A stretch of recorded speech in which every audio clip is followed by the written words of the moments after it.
O Brasil deve manter pontes com o governo de Maduro, ainda mais depois dessa declaração de Nicolás Maduro? Olha, sim, Basília, a Venezuela deve ao Brasil aproximadamente 1 bilhão e 600 milhões de dólares. É mais fácil cobrar essa ditadura caloteira mantendo laços diplomáticos, né? Especialmente considerando que o ditador Nicolás Maduro é amigo, é companheiro do senhor Lula da Silva. Além do mais, o próprio Lula já garantiu ao povo brasileiro que as perseguições, os assassinatos, a violência política na Venezuela não passa de uma narrativa. E sobre a eleição no país vizinho, o Lula disse no dia 30 de julho, não tem nada de grave, não tem nada de anormal. Fecha aspas. Nesse sentido, o PT também publicou uma nota oficial assegurando que o processo eleitoral na Venezuela foi uma jornada pacífica, democrática e soberana, cujo resultado foi a reeleição do seu ditador de estimação. Portanto, a não ser que o partido do governo e o próprio presidente da República tenham enganado a população e mentido descaradamente, não faz sentido nenhum romper com uma ditadura que é a melhor amiga do lulopetismo. Segue o jogo. O importante, seja na Venezuela, seja no Brasil, é garantir o respeito às instituições e o respeito à democracia. Tanto que, após a ordem de prisão contra o seu opositor, o ditador Nicolás Maduro, esse grande democrata, acusou a oposição de fascismo e afirmou: ninguém nesse país está acima das leis e das instituições, como pretende esse senhor escondido, o covarde opositor Edmundo Gonzalez. O Ministério Público o citou 3 vezes e ele não compareceu. Em que país isso acontece? Olha, coincidentemente, em um país chamado Brasil, senhor ditador. Por aqui, o X, antigo Twitter, foi tirado do ar por não constituir um representante legal no país.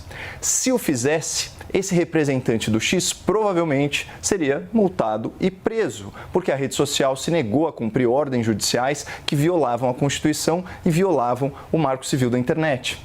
Para quem não entendeu o paralelo, a gente desenha. Na Venezuela, a oposição se recusa a aceitar uma eleição fraudada e não comparece aos interrogatórios porque sairá de lá presa ilegalmente. E aqui no Brasil, o X, antigo Twitter, se recusava a praticar censura, se recusava a violar a privacidade dos usuários e, por isso, mandou todos os seus colaboradores embora, para que eles não fossem perseguidos judicialmente.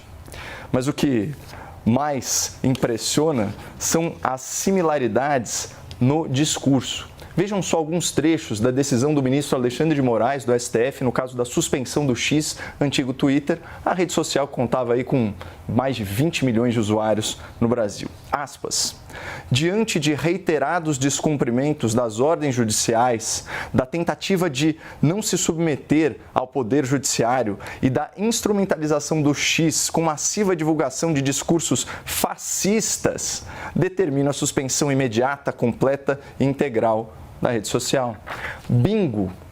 Assim como Maduro, o Moraes fala em combate a um fascismo imaginário, condena a desobediência a ordens judiciais muito controversas e justifica medidas cautelares absolutamente desproporcionais, para usar a expressão da OAB. Bom, segundo o grande jornalista J.R. Guzzo, a mãe de todas as mentiras é a tese repetida com obsessão de que o ministro e o STF estão apenas fazendo cumprir a lei e, por isso, têm de ser obedecidos automaticamente. Não é verdade, pessoal. Até o próprio Supremo tem jurisprudência em sentido contrário. Ninguém é obrigado a cumprir ordem ilegal ou a ela se submeter, ainda que emanada de autoridade judicial, mas é dever de cidadania opor-se à ordem ilegal. Caso contrário, nega-se o Estado de Direito. Numa democracia saudável, nenhuma autoridade é a encarnação da própria lei. E por isso que a Venezuela não é uma democracia. E por isso que a democracia brasileira está cada vez mais doente.